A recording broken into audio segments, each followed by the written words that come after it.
yang kemarin juga tidak bisa menjawab itu.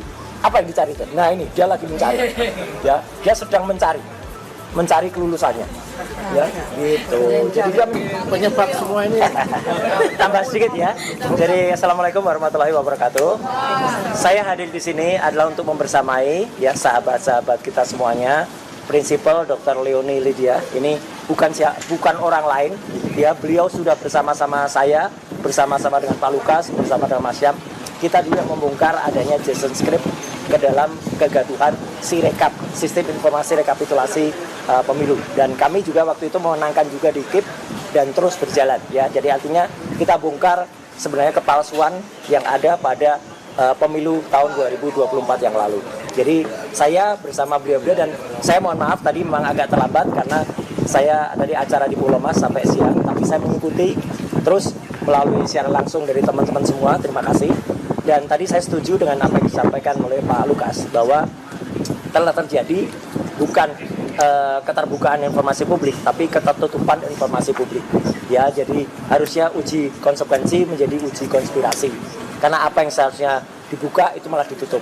Dan saya sebagai alumnis, ya bukan alumnis ya, lulusan UGM S1, S2 asli ya, itu bersama dengan Dr. Isman, bersama dengan Dr. Tifa, ini sangat menyayangkan.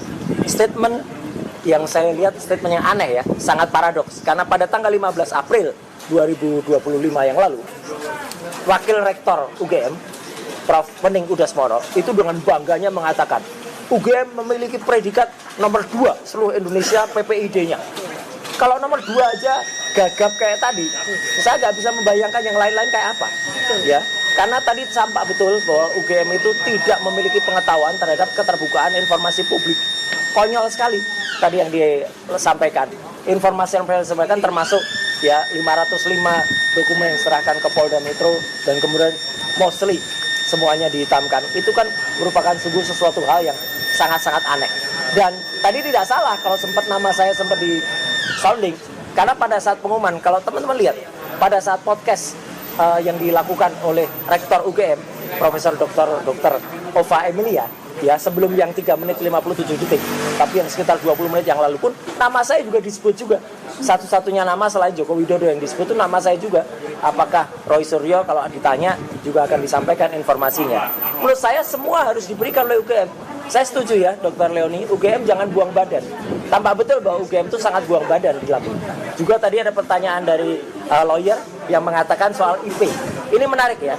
Pada tahun 2013, pada sebuah acara di Universitas Islam Indonesia, waktu itu hadir Prof. Mahfud MD, Joko Widodo, dan Buya Syafi'i Ma'arif. Ya, waktu itu ditanyakan betul IP-nya berapa, dan Jokowi menyatakan IP-nya di bawah 2 dan tidak pernah diralat sampai hari ini. Ya, kalau diralat, ya udah kita maklum, dia tidak pernah meralat. Padahal itu informasi yang disampaikan di sebuah kampus terkemuka. Artinya hanya ada kemungkinan dia bohong atau bohong, ya gitu. Dua-duanya bohong.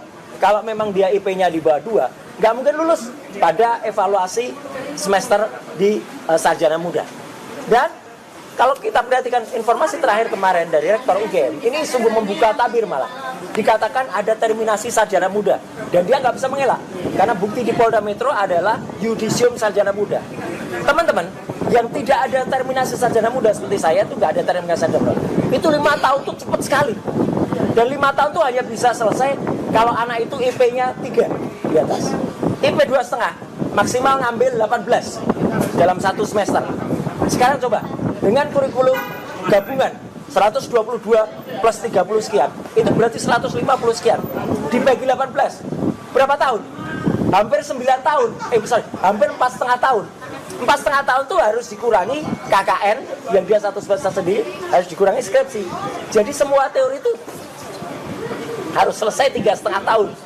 Nggak mungkin dengan IP yang hanya 2,5 lebih sedikit. Ini kebohongan lagi nih yang dibuka kemarin secara tidak sengaja oleh Rektor UGM yang mengatakan IP Saudara Jokowi 2,5 lebih sedikit, memang minimal. Tidak mungkin seorang anak pada zaman itu lulus 5 tahun ya, tapi dengan IP 2,5. Saya sendiri mencatat dan saya punya buktinya. Beberapa dosen UGM terkemuka ya, seperti Pak Hasani Simon, itu pun lulusnya 7 tahun ya.